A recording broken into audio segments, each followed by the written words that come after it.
are not a country that has enough resources to take care of its own people. How are we now extending an olive branch to everyone in the world to say, come in? The fact that South Africa cannot take care of its own people is entirely due to incompetence. It has nothing to do with limited resources. You cannot blame foreigners for overcrowded schools and hospitals when the budget, which was meant to build new schools and new hospitals, is being spent on luxury cars and mansions. Taxpayer money, the same resources you claim are limited, is being swallowed up by corruption. It's your government that's draining South Africa's resources. South Africa is not a poor country. South Africa is a country that is poorly governed. We have the capacity to provide food, education, and housing for 200 million people. If only our government would just stop stealing. You don't believe me? Pakistan has a GDP of $370 billion. Do you know what the population of Pakistan is? 250 million. According to the World Bank, 68% of South Africa's population are living in poverty. But only 25% of Pakistan's population are living in poverty. So Pakistan has a smaller GDP and a population which is 4 times larger. Yet, you claim that South Africa doesn't have enough resources to accommodate everyone who lives here. If you truly believe foreigners are the reason this country is struggling, then you are delusional. And whenever I bring facts to expose their ignorance, they panic. They call me naive, emotional, and uninformed. They start shouting at me. The reason why South Africans are so gullible and easily manipulated by Jacinta and Operation Dudula is because they have a superiority complex. South Africans genuinely believe that people from other African countries are inferior to them. I have an idea. Instead of yelling at foreigners to go back home, why don't you yell at your government to do its job? Why do you keep voting for incompetent people? My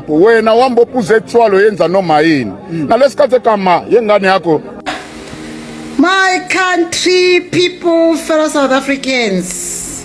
Yo, not that we are hating, but this is out of order. This is out of line. This thing that's happening at Edison Primary School in Durban, between foreign nationals and South Africans, it's painful. And this particular video is what brings me here. I don't know where this guy is coming from, but definitely not a South African. And his words are hurtful to me, especially as a South African. Obviously, there's a problem, there's a standoff between South Africans and non-South Africans. We've seen wives of foreign nationals saying that they demand that their children get admitted for free education in our schools. Also, some of South Africans standing with them to say that yes, those children must be admitted to those schools, is their right, the spirit of Ubuntu and all that. But what caught my attention upon all these things is this particular video that I just sent now. This is so disrespectful. And coming to think about it, we respect people's spaces. Firstly, we don't travel to anyone's country without documentation, proper documentation. We never go anywhere illegally. We follow the right channels. A friend of mine was just telling me how different things are, even when it comes to traveling outside South Africa, especially for South Africans. And we always abide by the law. That's us. We don't go to anybody's country and demand to be treated special or to be preferred or to be #1 citizens of any country. We mind our own businesses and we respect the rule of law wherever we go to. So this is uncalled for. Simply because South Africa, we were sold a lie. It was called democracy. It's globalization. It's globalization. This is insane. Who goes to a country where you are a visitor and you go talk this kind of rubbish? Listen to this guy. ubaba ayenze airplane nalesikhathi yobona uthi December yayizwa lonto ufuna uyenza nini uqala oyenza airplane yengane yakho esikoleni angithi ngoba eJanuary you can't have a problem with a school so aforena lo bayenze ama plan yabo long time ago nengane yakhe bafundise lapho wena wambophuza ethwalo yenza noma yini nalesikhathi kama yengane yakho akekho lapho phakathi uzothini inkinga abantu lo no they are paying money 8,000 9,000 10,000 ayikuthi nje bafunda yamala no ubaba so that's what got to me, that these foreigners, they've gone and registered their kids long time ago and they're spending money. Their kids are not, attending school for free. They're paying 8,000, they're paying 10,000. You South Africans, you go and you drink alcohol and you come late and you come and expect to be treated. Like, come on, who does that? You are demanding for space in their own neighborhoods, in their own schools. Now, South African kids will not have space because now you've got 8,000, you've got 10,000 to pay. And it is alleged that some of them are actually paying bribes for their kids to be preferred over South Africans. No, South African kids must be priorities in their schools. They must be priority in their country. This is not right. And the audacity to leave wherever you're coming from to come and, wrestle with South Africans for space and insulting South Africans because of the so-called democracy. South Africans, rise up. Rise up. We are not hating, we are all Africans, of course. But this is South African. This is South Africa. And South Africans must be a priority in their country. And you must come to South Africa legally with proper documentation. And that should not be negotiable. Likewise, in your countries, it's the same rule of law. It must apply in South Africa. And with that being said, let us rally behind Jacinta Ngobeze. I do not like what is happening. How I saw these women mishandling her. That girl loves this nation. That girl stands for what is right. That girl is protecting the best interest of South Africans.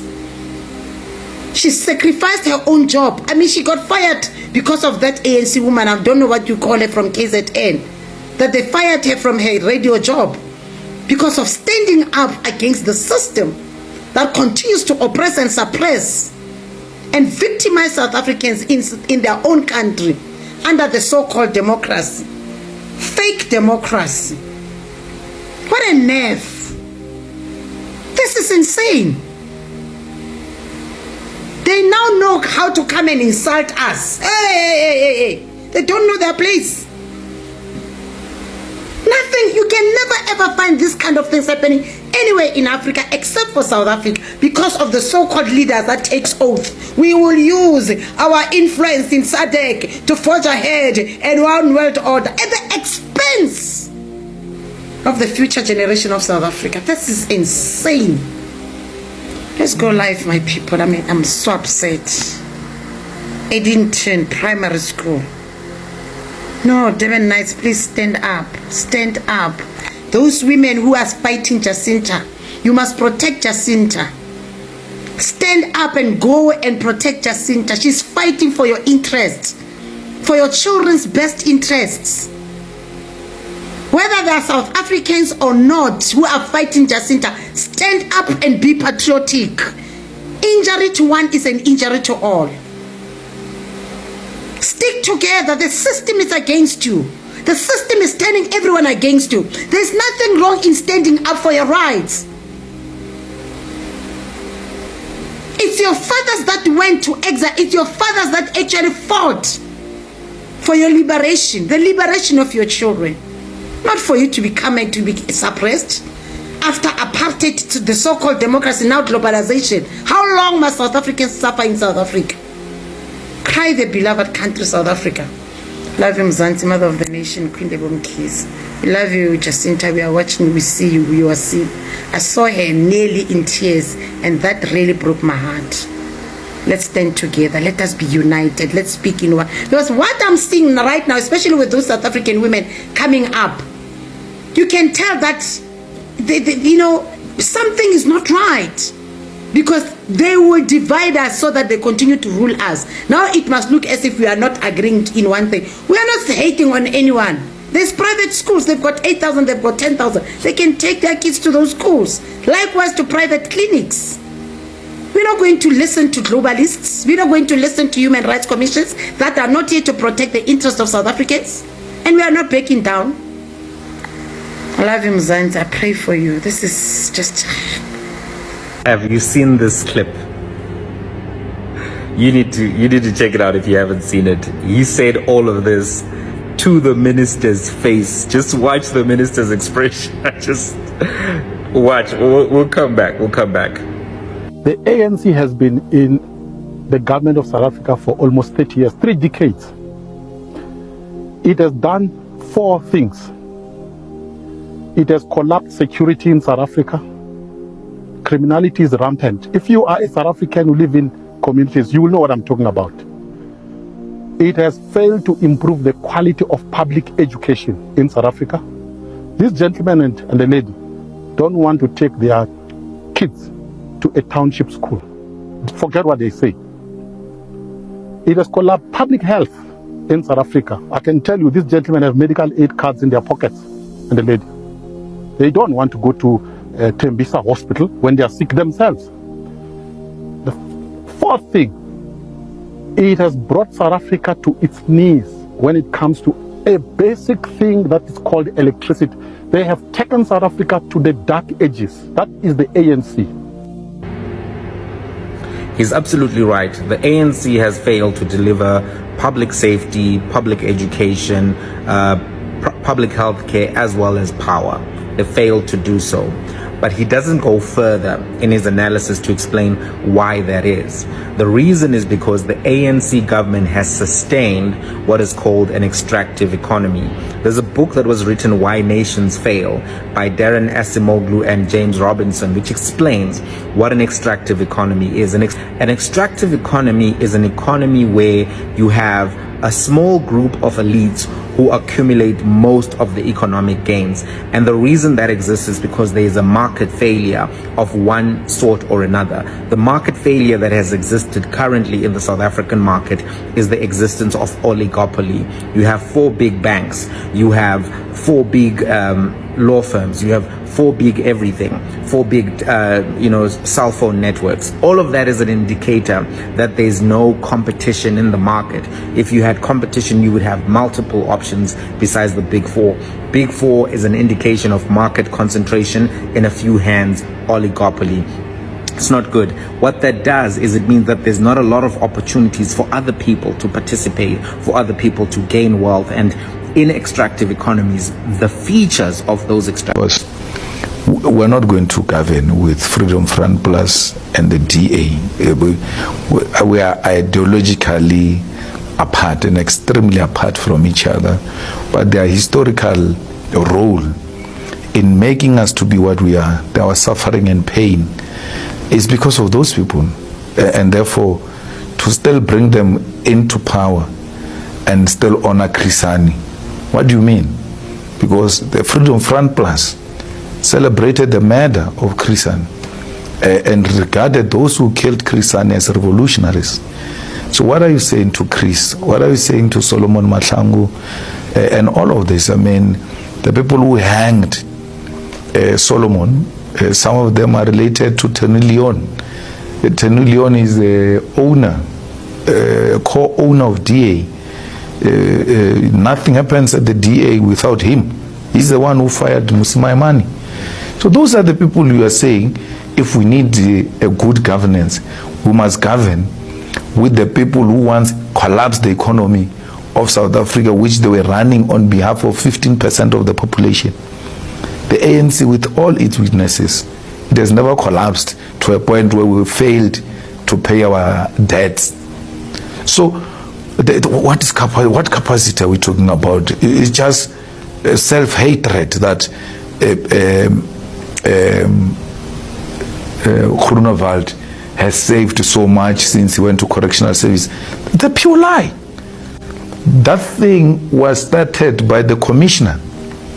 Those things of finitures and all of that, it was the commissioner who brought that stability and said, we cannot talk about correctional service when people are just sitting, eating. Let's train them so that they can live here with certain skills. And I was saying to the commissioner the other day, my problem is that you are training people who killed my father or my mother, making them lawyers, you're making them teachers, you're making them carpenters, and all of that. I cannot be a lawyer, I cannot be a carpenter, I cannot be anything, because my father died. He's the one who was paying for all of these things. Yes. So this guy gets rewarded for killing my father. What do you do with me? So there ought to be such programs even for the victims. Yeah. We have no problem with them being trained and coming out with a skill. I know of many who came out with a skill and then they became very perfect. But what about the children of the victims of these people? So the commissioner has been doing very well there. How can you turn around that thing in less than a year? You know how slow government is. They get used to do things in a particular way. To change them, it becomes very difficult. He inherited a functional department which is run by a black brother. But they will never tell you that. They now took all of those achievements of a black brother and gave them to Tawakal was there. Yeah, Tawakal has been there long before. Yes. They gave him, they now take his achievements and give to the politician. And the typical him, the professional civil servant, is not in competition with politicians. It's like if the minister shines, the department shines. So I don't have to be competing and creating an impression that no, you're lying. But those who know the truth like us, who must be able to tell that it's a lie.